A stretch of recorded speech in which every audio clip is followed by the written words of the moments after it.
Hai minasan, konnichiwa.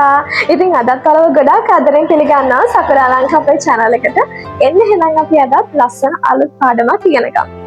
ඔයාගේ කවුරු හරි ප්‍රශ්නයක් අහුවොත් ඇයි ඔයා ජපාන් ඉගෙන ගන්න පටන් ගත්තේ කියලා කෙනෙක් විවිධ උත්තර දෙන්න පුළුවන්. ඉතින් තව කෙනෙක් කියන්න පුළුවන් ජපානට කැමති නිසා, ජපාන් ඩ්‍රාමා වලට කැමති නිසා, ජපාන් කැම වලට කැමති නිසා ඔය විදිහේ එක එක උත්තර ඔයාලා දෙන්න පුළුවන්. ඉතින් ඒ අතර ඔයාලා දන්නවා ජපාන් ඇනිමේ ගැන. මොකද ජපාන් ඇනිමේ කියලා කියන්නේ ජපාන් කාටුන් වලට තමයි අපි ජපාන් ඇනිමේ කියලා කියන්නේ. ඉතින් මෙන්න මේ ජපාන් ඇනිමේ ගත්තොත් ජපානයේ තියෙන හරි සුන්දර කාටුන් කීපයක්. ඉතින් ඇනිමේ වලට ඇඩික්ට් වෙච්ච කෙනෙක් දන්නවා මේක අපිට ඇඩික්ට් එකක්ම වෙලා තියෙනවා. කොච්චරනම් ඒකට අපි ආස කරනවද කියලා. හැබැයි මෙන්න මේ ජපාන් ඇනිමේ වල තියෙන භාෂාව ඔයා ජපාන් ඔයාගේ රියල් ලයිෆ් එකට නම් එකතු කරගන්න එපා. මොකද එහෙම එකතු කරගත්තොත් එතන ලොකු ප්‍රශ්න ගොඩකට ආඩ මුහුණ දෙන්න සිද්ධ වෙනවා. මොකද්ද මේ? ඇයි මේ ජපාන් ඇනිමේ අපේ ජපාන් භාෂාවට එකතු කරගන්න අපේ ජපාන් භාෂා දැනුමට ජපාන් කතා කරන්න අය පාවිච්චි කරන්න එපා කියලා කියන්නේ. අපි අද මෙන්න මේ ගැන කතා කරමු. ඉතින් මෙන්න මේ ජපාන් ඇනිමේ ගත්තොත් ජපාන් ඇනිමේ බලලා තියෙන කෙනෙක් නම් ඔයා දන්නවා මේ ජපාන් ඇනිමේ වල පාවිච්චි කරන්නේ ගොඩක් රළු භාෂාවක් කියලා. ඉතින් රළු භාෂාවක් අපිට එදිනෙදා ජපාන් ජීවිතේ ඔයාගේ යහළුවොත් එක්ක කතා කරනකොට ඔයාගේ බොස් එක්ක කතා කරද්දී තෙන්චෝ එක්ක එහෙමත් නැත්නම් ඔයාගේ සචෝ එක්ක එතකොට ඔයාගේ අඳුරන අයත් එක්ක කතා බහ කරද්දී අපිට සුපර් මාකට් එකකදී මේ කිසිම දැනකදී මේ වචන අපිට භාවිතා කරන්න බෑ. ඉතින් මොකද ඒකට හේතුව ඒ භාවිතා කරන රළු වචන නිසා කෙනෙකුගේ හිතේ දැන සහ ඒව ජපාන් සම්ප්‍රදාය තුළ ජපාන් ජීවිතය තුළ මේක භාවිතා කරන්නේ නැති නිසා.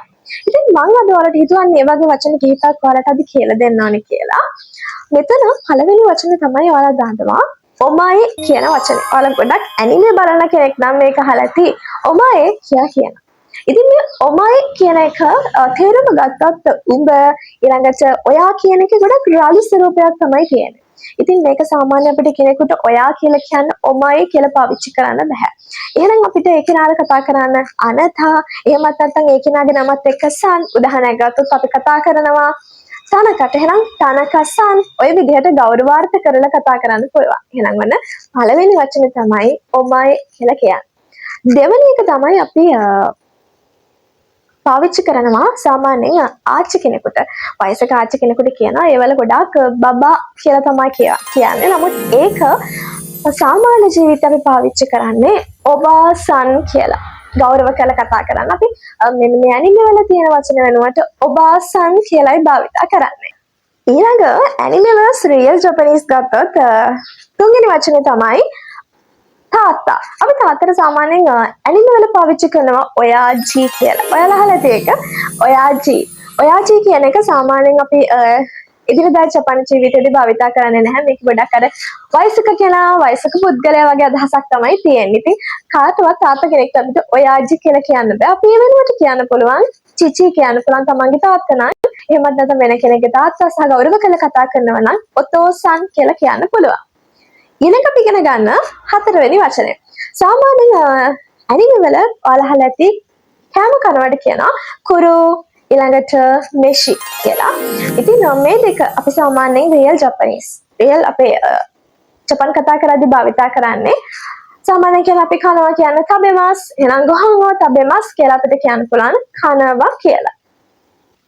පස්වෙනි වචනේ තමයි අපි යහළුවට ඇනිමේ වලදී කියනවා ඔයාලා ඒකත් හොඳට අහලා පුරුදු වචනයක්. මොකද ඇනිමේ වල ගොඩක් යහළුවත් එක්ක යන කතා වැඩි නිසා නකම කියලා කියනවා. මේ ගොඩක් නකම කියලා අපි ඒක සිංහල අදහස ගත්තොත් ගොඩක් ළඟින් ඉන්න කෙනා කියන අදහස තමයි තියෙන්නේ. හැබැයි අපි අපේ සාමාන්‍ය ජීවිතයේ යහළුවට නකම කියලා භාවිතා කරන්නේ නැහැ. අපි එක්ක අපිට පුළුවන් තොමොදචි කියලා කියන්න. එහෙමත් නැත්නම් අපි හොඳම යහළුවෙක් නම් යූජින් කියලා කියනවා. ඉතින් ඔන්න ඔය විදිහට ඒ වචන භාවිතා කරන්න පුළුවන්.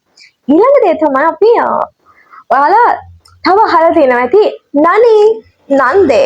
ඔන්න ඔය දෙක ගොඩක් රළු විදිහට කියනවා ඇනිමේ වල නනි නන්දේ කියලා. මේ නන්දේ සහ මේ නනි කියලා කියන්නේ මොකද ඇයි කියන එක අපි ගොඩක් රළ විදිහට අහනවා. ඉතින් අපිට එදිනදා ජීවිතේ මේක මේ විදිහට අහුවොත් කෙනෙක්ට හිතෙරි දෙන්නත් පුළුවන්. ඔයා තරහෙන් ඉන්නවා කියලා හිතන්නත් පුළුවන්. ඒ නිසා අපිට පුළුවන් මේ වෙනුවට දෝෂිතය කියලා ඇයි කියලා ප්‍රශ්න කරන්න. කවුරු හරි කෙනෙක් කියන දෙයක් අපිට විශ්වාස නැත්තම් එයා කියන්නේ බොරු කියලා හිතනවා නම් අපි කියන ඇනිමේ වලදී නම් උසෝ උත්සුකේ කියලා.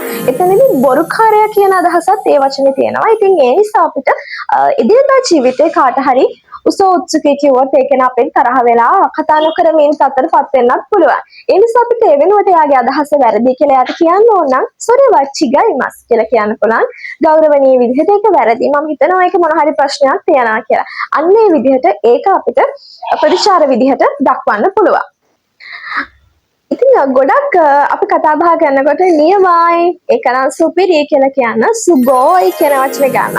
මේක නම් ප්‍රශ්නයක් නෑ අපිට ඇනිමේ වල වගේම අපිට එදිනෙදා ජීවිතේත් කව හරගේ කරන්න මොන හරි වැඩක් නියමයි සුගෝයි කියලා කියන්න පුළුවන්. ඒ වගේම සුබරශී කියලා කියන වචනේ ඔයාට පාවිච්චි කරන්න පුළුවන්. ඉතින් ඇනිමේ වල සමහර වචන තියෙන අපිට ඒවා එදිනෙදා ජපන් ජීවිතේටත් ගන්න පුළුවන්. හැබැයි බොහොමයක් වචන ගොඩක් රළු නිසා ඇනිමේ වල භාවිතා කරන එදිනෙදා ජපන් කතා කරනකොට පාවිච්චි කරන්න බැරි තත්ත්වයකුත් අනිවාර්යයෙන්ම තියෙනවා. ඇනිමේ භාෂාව තුළ යම් දෙයක් අපි කියනවා ඔක නතර කරන්න ඔක කරන්න එපා කියලා කියද්දි ගොඩක් යමාරෝ කියලා වචනේ භාවිතා කරන යමාරෝ. ඉතින් මේක දිනදා ජීවිතේ යමාරෝ කියන එක වෙනුවට ඔක නතර. දැන් මේකේ ගොඩක් යමාරෝ කියන එක අදහස ඔක නතර කරපන්. ඔක කරන්න එපා එක ගොඩක් අර රළු භාෂාවක් තමයි යමාරෝ කියලා කියන්නේ. ඉතින් ඒ වෙනුවට අපි භාවිතා කරනවා යමතේ කුදාසයි කියලා. දැන් අපි ඉගෙන ගත්ත අපේ බොක්ස් වීඩියෝ සීරීස් එකේ පළවෙනි බොක්ස් එකේදී යමතේ කුදසායි කියලා. අන්න ඒ වගේ අපිට පාවිච්චි කරන්න පුළුවන් දෙවෙනි බොක්ස් එකේ අපි ඉගෙන ගත්තේ යමතේ කුදසායි කියලා.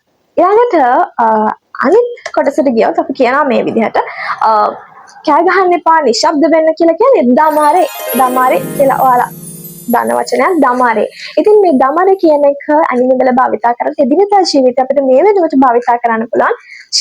ශිසුකනේ ශිතකුදාසයි නිශ්ශබ්ද වෙන්න සංසුන් වෙන්න අන්න ඒ වගේ අදහසකින්.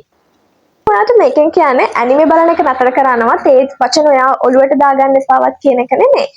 ඉතින් ඇනිමේ කියලා කියන වාගේ ජපනීස් වල ලිසනින් ප්‍රැක්ටිස් එක හදාගන්න මේවා ගොඩක් දේවල් වලට උපකාර වෙන දෙයක්. ඉතින් ඒ නිසා ඇනිමේ බලන්න නමුත් ඇනිමේ වල මෙන්න මේ වගේ පැත්තකුත් තියෙනවා කියලා ඔයා අනිවාර්යයෙන්ම මතක තියාගන්න. මොකද ජපන් කට්ටිය කියලා කියන්නේ ගොඩක් ආචාරශීලීව තව කෙනෙකුට කතා කරන, තව කෙනෙකුට ගෞරව කරන පිරිසක්. ඉතින් අනිවාර්යයෙන්ම අපිත් ඒ විදිහට තව කෙනෙකුට ගෞරව කරලා කතා කරන්න පුරුදු වෙන්න ඕනේ. ඉතින් මෙන්න මේ වචන ටික ඔයා අනිවාර්යෙන් අලුතෙන් ප්‍රැක්ටිස් කරන්න. මේ වචන ඔයා භාවිතා කර කර හිටියනම් ඇනිමේ වල තියෙන ඒවා අනිවාර්යෙන්ම නතර කරන්න.